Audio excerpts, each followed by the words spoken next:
We all know MrBeast, whether you love him or hate him. But if you somehow don't know about him, he's a YouTuber who gives away a lot of money through challenges and stuff, either with strangers or with his group of friends. But his most recent challenge, he decided to include anybody who wanted to join.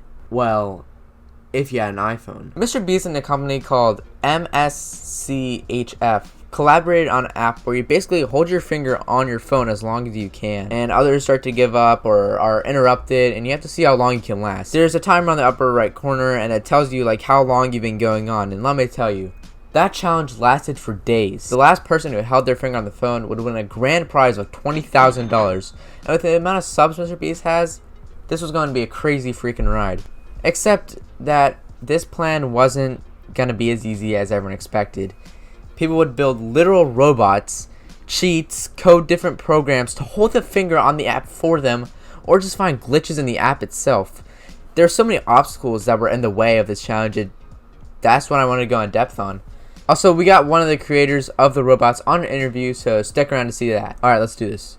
On June 22nd, MrBeast announced this app to the world on his Twitter and stated that the official event would start on the 30th. And almost right off the bat, people were skeptical about how other people could cheat. But MrBeast said he had implemented a system that would pop up with little circles like to scroll over with your finger. This would prevent any robot from just sitting there and holding the screen for you, which was great, but I mean, people were still skeptical. In a few hours, the app hit #1 on the App Store, and the popularity around this challenge was huge. Everyone was talking about it, and within a few minutes of this post, the cheaters were already there.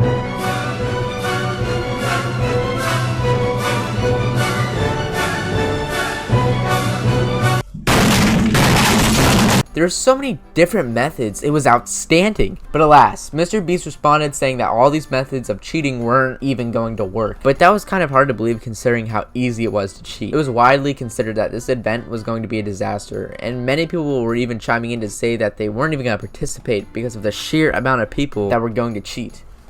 This was going to be chaos. I wanted to talk with one of the creators of the robots to see what his input was on the cheating situation, see how easy it was to cheat. So I hit him up on Discord. Alright, so just a few questions. Alright, so first, like, what gave you the idea to make like the robot that you did? I don't know, so like I was in a Discord call and I saw that tweet from MrBeast and I'm just like, well, I'm sure there's some way to like engineer this to be as easy as possible without me doing any work whatsoever. And then it's about 3 people in the call. And one of my friends is like, I was like, I could just use my 3D printer. And he's like, well, what if you just attach the little, attach like a stylus to it and then just make it go into like circles and whatever. And I'm like, well, that could work. And so I spent like 3 hours, making the whole stylus and then programming the printer to go in that box shape. Was it easy or was it like... I mean, it wasn't hard. I just had to learn how to, program it to do that stuff. And did you think your like creation would go this far? As to how publicized it was? Yeah. Honestly, no. Like, I would have thought I got like maybe 100 likes on Twitter and it'd just be over. And then, I wake up the next day and I have like 20 different texts from a lot of my friends being like, yo, your video's on TikTok. And I'm like, what? And then I go to TikTok, and I have like 10 DMs from sending me the same video. And that video now has 12.7 million views. Oh my god. And it's of my video that I posted on Twitter. Did you compete in the challenge, or what'd you do? No, I knew there was a million different ways to cheat, and I knew that they were going to do something that was going to prevent it exactly, because, I made it public on how I, cheated. Yeah. So I never did it because I knew it was just not worth it. Is there anything else you want to say? Other than that, no. So now with all that information, we definitely know, well, it's pretty easy to cheat. Now you just have to wait for the challenge to happen to see who will win. The cheaters or the non-cheaters. And then it came. The 30th. The event started at 3 o'clock. I unfortunately was 2 minutes late, but whatever. I still got to watch it go down. People were streaming the events, live tweeting about it with their other hand, and just talking about it in Discords. But the streaming was an absolutely terrible idea. Because, I mean, trolls came in and named their Twitch usernames Hey Ziri.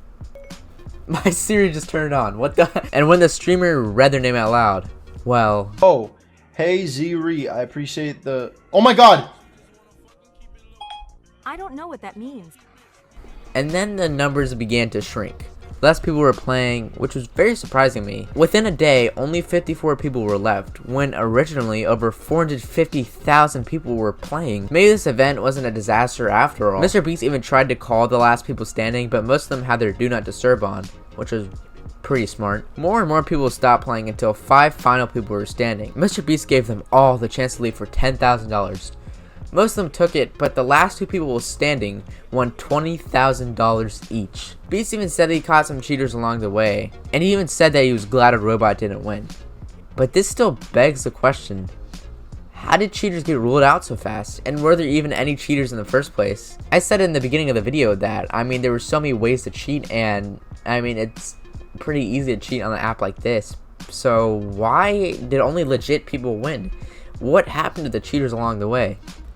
And I have the answers to that question right here. The anti-cheat MrBeast used was a little too strict. If you barely moved your finger, the anti-cheat would think you were a bot, and it would kick you out of the game. If you moved out of the circles too fast, it would think you were a bot, so it would kick you. The anti-cheat led thousands of players to be falsely kicked. And no reason, they took my lives and they kicked me out, and I was trying to figure out why, and I just discovered.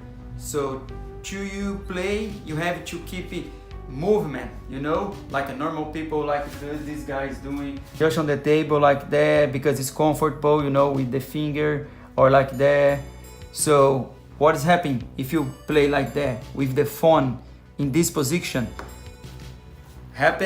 The app has a system to hunt robot. So the app think you are a robot, your phone is on the table and there is something playing for you, so with no movement. But it's unfair because I was sitting in my chair with my phone on my leg, and my son was on the table. After hours, no problem, take all 5-second coins, doing everything right, the time was passing and no problem. I was drinking, eating something with this free hand, no problem. Then 4 hours and 28 minutes, just boom, they could quick me out. Then I thought, why? And my son 30 minutes later on the table, the same. So on the surface, this challenge did seem to be cheater proof once it was finished, but after looking into it, it wasn't that good after all. People were really mad about this stuff too. People wrote huge paragraphs about how mad they were. I mean, people made rant videos on YouTube about how mad they were. But I think MrBeast knew it didn't go too well, and he moved on to better widespread challenges like riddles and ARGs. Alright, that'll do it for this video. This was quite a long video, so if you stuck around till the end, I thank you. I appreciate you, you know. But yeah, I'm not gonna sit here and beg you to subscribe, but if you liked what you saw, I mean, you can click it, you know. Alright, that's it. See you guys next time.